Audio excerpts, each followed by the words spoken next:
so it's my official channel. Assalamu alaikum rahmatullahi wa barakatuh. Welcome back to English with Sosman official channel. Useful sentences jumladu waxtar leh. Useful sentences jumladu waxtar leh. Take on means to hire. Take on waa kiraysasho. Means waxaa laga wadaa ama lagala jeedaa hire kiraysasho. They've got the same meaning, both labadaba waa similar. Example is tusaalooyin. The project manager maareeyaha mashruuca took on waxa uu kiraystay some new workers xoogaa shaqaale cusub. In another way, qaab kale ama way kale u dhihi karto haddana the project manager maareeyaha mashruuca hired waxa uu kiraystay some new workers xoogaa shaqaale cusuba. The third example, tusaalada saddexaad, I need waxaan u baahnahay to take on inaan kiraysto an English teacher macallin Ingiriisi ah who teaches me English at home kaasoo Englishka igu bara guriga.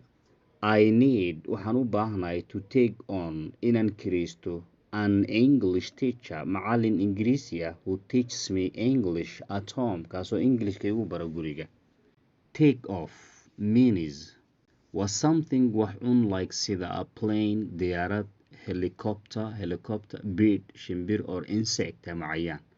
Leaves the ground oo ka tegaya dhulka and begins to fly bilaabayana inay duulaan.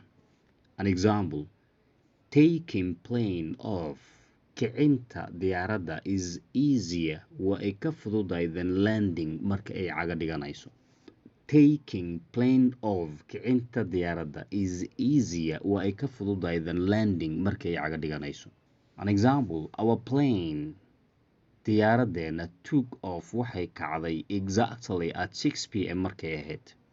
Another example, haddana tusaale kale, I'm taking off my socks waxaan iska siibayaa ama iska bixinayaa sigisaantayda. Here is another one. Where did you take your shoes off? Xageed kabaha isaga soo siibtay. 3. Put away means save money to use later. Keedsasho ama dhigasho xoogaa lacag goor dambaad isticmaasho. She put away waxa ay dhigatay ama ay keedsatay some money xoogaa lacaga to use si ay u isticmaasho later goor dambe. Look ahead means to think about something. Inaad ka fikirto wax oo plan ama aad qorshayso the future mustaqbalka. For more profits si aan faa'iido badan u helno, we have to look ahead. Waa in aynu ka fikirnaa the future plans qorshaha mustaqbalka. Another example, we need to look ahead for more profits. Waxaynu u baahanahay in aynu qorshayno ama aynu ka fikirno qorshaha mustaqbalka si aynu faa'iido badan u helno. Alif lo kordhabe, alif lo sdhabe, alif